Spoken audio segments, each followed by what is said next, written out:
송 기자님 지갑 갖고 다니세요? 예, 갖고 다니요. 예. 대충 이해 가셨죠? 이제 그 지갑이 이제 갖고 다니려 그래 봤는데요. 이제 핸드폰 안에 넣고 다 해보려고 했는데요. 자, 우리 그러면 바로 삼성페이 써요. 저도 들어가 볼게요. 기자님은 지갑 갖고 다니십니까? 저는 휴대폰만 그렇죠. 가지고 다닙니다. 대략 몇 년생인지 서로 이제 이런 것처럼 지갑이 필요할까요? 금고가 필요할까요? 근데 그걸 대체하는 게 뭘까요? 디지털 지갑입니다.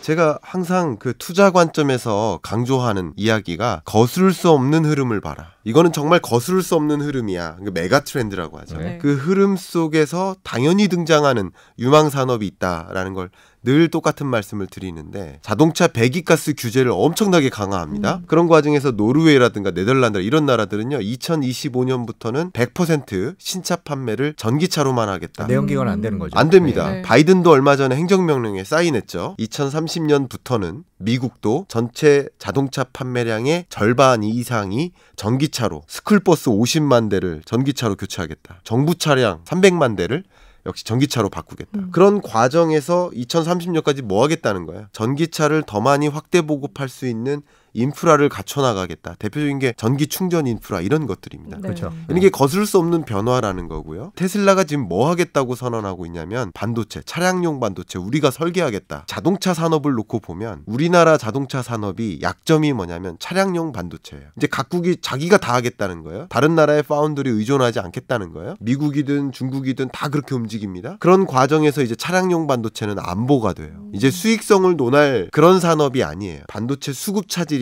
장기화되면 자동차 기업이 공장 셧다운 되잖아요. 네. 이런 것들이 이제 테슬라가 직접 하겠다. 그럼 지금 교수님은 이제 장기적으로 봤을 때 테슬라 주가는 1000슬라를 넘어서 더 네. 높이 올라갈 수 만슬라 얘기도 있다고 보시는 나오는데. 거죠. 만슬라까지 그것까지 뭐 누구도 예측 예측할 수 네. 있는 일은 아닙니다만 천슬러도 솔직히 대부분 쉽지 예측하지 않았죠. 못했죠. 허츠가 테슬라와 계약을 한 것은 특히 렌트카 경우에는 전기차 의존도가 높아요. 우리 네. 전기차 가장 많이 볼 수 있는 지역이 어디입니까? 제주도요. 제주도잖아요. 네, 그렇죠. 네, 렌트카 비중이 높아요. 그러니까 이제 렌트카 회사들은 이제 전기차를 대량으로 수급받고 싶은데 전기차 대량 공급이 가능한 가장 대표적인 기업이 이제 테슬라고요. 소위 이제 전기차는 거스를 수 없는 변화다라고 생각한다면 그 산업을 누가 이끌어갈까? 중장기적으로 투자 의사 결정하는 관점에서 전기차 산업의 리더 당연히 유망하다고 생각을 하고 있습니다. 테슬라가 이렇게 앞서 나가고 있는 건 틀림없지만 뭐 어차피 전기차가 정해진 미래라면 기존 업체들도 테슬라를 쫓아갈 수 있지 않을까요? 그게 결국 ESG 행보라고 볼 수 있겠죠. 많은 자동차 기업들이 다 선언했죠. 똑같이 2025년부터는 전기차만 판매하겠다. 포드도 마찬가지, 랜드로버 할 것,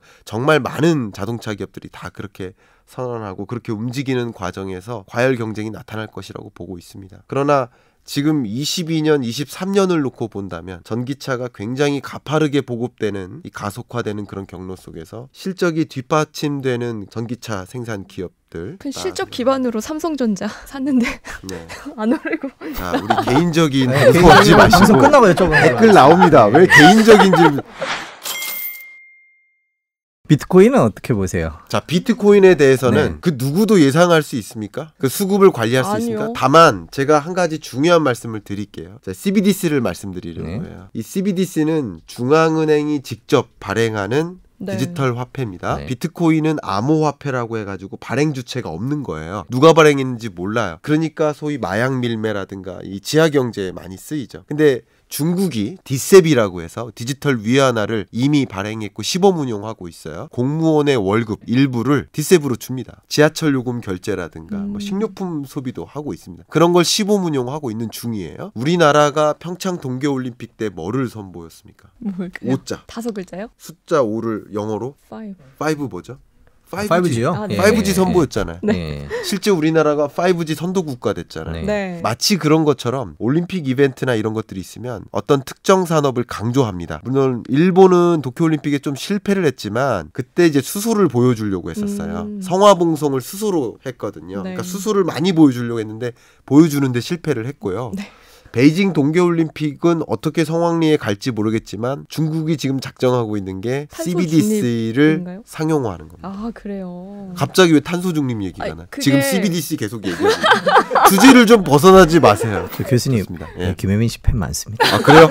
정정하겠습니다. 네. 그런 관점에서 CBDC를 상용화하는 과정에서 격돌이 일어납니다. 미국이나 일본이나 유럽, 우리나라마저도 그냥 회의적이었거든요. 그러다가 안 되겠다. 중국이 이걸 기축통화로 만들려고 하는구나 하는 그런 모멘텀들이 다 보입니다. 기축통화국으로서 성장하기 위해서 CBDC를 엄청나게 지금 시범운용하고 있고 그게 이제 계기가 베이징 동계올림픽 전후입니다. 그렇기 때문에 이런 주요 열강들 또 안 되겠다. 우리도 해야겠다. 그래서 디지털 화폐 전쟁이 일어나요. 중앙은행이 직접 디지털 화폐를 발행하는 이런 과정에서 이런 암호화폐에 대한 규제를 조금 더 강화해 나가는 움직임을 가져갈 것이다. 이 암호화폐 거래라든가 수급을 누구도 전망할 수 없는 불확실한 자산이잖아요. 투자 대상이잖아요. 그렇죠. 그러나 이런 거대한 각 국가들의 움직임 속에서 상대적으로 이제 압력을 받을 가능성이 굉장히 높다.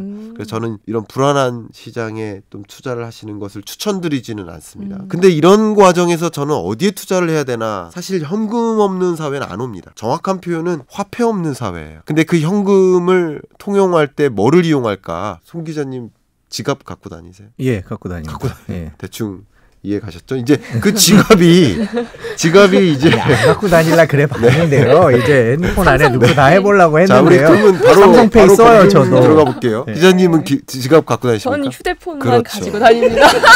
대략 몇 년생인지 서로 이제 이런 것처럼 지갑이 필요할까요? 금고가 필요할까요? 근데 그걸 대체하는 게 뭘까요? 디지털 지갑입니다. 그럼 디지털 지갑 플랫폼이 누가 될까? 굉장히 중요한 변화입니다. 특히 중국은 디지털 위안화 방식으로 갈 거예요. 기축통화국으로서 가고 싶은 야욕이 엄청납니다. 왜냐하면 전체 외환 시장에서 달러가 약 44%예요. 위안화가 대략 얼마나 될까요? 2.2%.